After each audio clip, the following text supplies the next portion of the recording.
Hi guys, it's Andy again, and today it is Halloween, my favorite holiday. I wanted to share ghost stories with you today.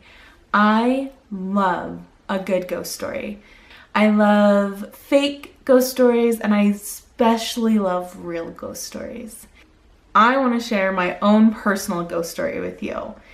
Now, this one is not a fun, silly one. This one actually really scared me, and I know I'm smiling, but it's been a couple years since this happened to me. So let me tell you my real ghost story. A couple years ago, when my son was just a baby, just a few months old, maybe 4 or 5 months old, my husband would get up every morning and leave for work. But before he left for work, he would place our son in our bed with us so that I could cuddle him, he would sleep a little bit longer, and being a new mom, that was great and amazing to have that little extra sleep.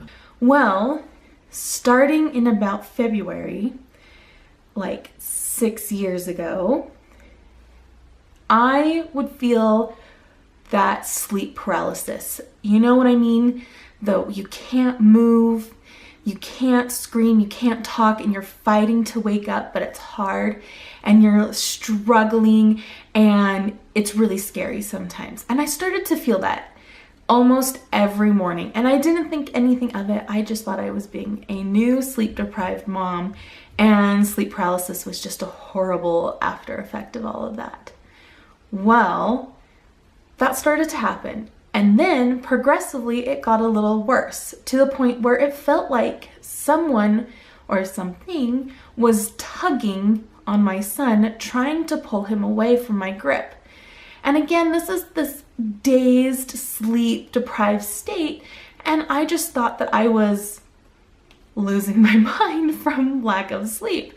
But it was getting kind of scary, and I didn't like it. And yes, I'm a spiritual person, and so I did pray. And that seemed to kind of help me, at least help my nerves a little bit, but it kept persisting. Well, one morning, my husband had left.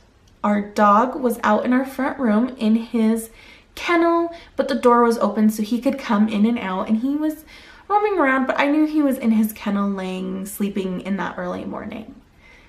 And all of a sudden, I felt the whole room start to get heavy, and everything started to get a little darker. And I heard my dog start whining as if he was scared. Now, my dog is a dumb dog, and I love him, and he barks at leaves that are flying outside or the air. If he sees a dust bunny floating in the air, he'll bark at it. So he started to whine as if something was scaring him, and that kind of made me a little nervous. And I remember being a little bit more awake and not having that real sleep paralysis. And I even lifted my head off the pillow. So I was obviously not like paralyzed like the sleep paralysis normally does. My son was in bed with me, and all of a sudden I looked towards the door of our bedroom, and everything's really dark. And in the doorway, I see this awful shadow. It was tall, it was black, and it was jaggedy around the edges. It was not a smooth outline of a shadow, and it was a shadow of some man. I'm getting goosebumps telling this story again because it was so scary. Okay, anyways.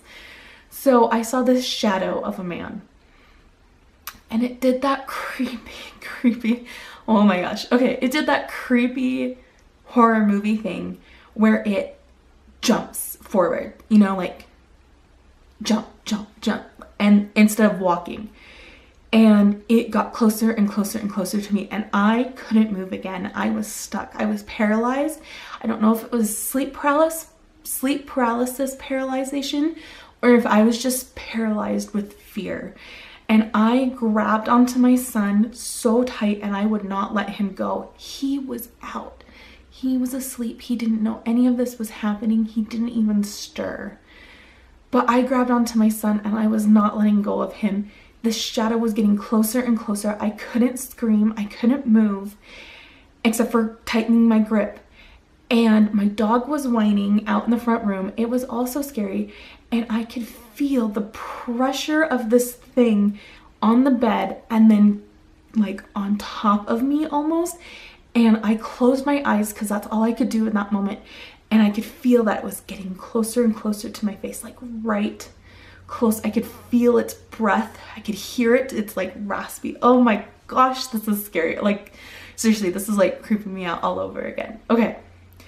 So it got really close. And then again, like I said, I'm a spiritual person. So the only thing I could think of in that moment was to try to pray. But I was so scared and I couldn't get anything out. I couldn't even get anything out of my head because all I was thinking at that time was, leave me alone, get out. And I'm, like I said, spiritual. So I said, Heavenly Father and Jesus Christ. And I typed my son and I said, leave me alone. You're not welcome. Like in my head, I couldn't verbally speak this. This was all me just screaming inside my head.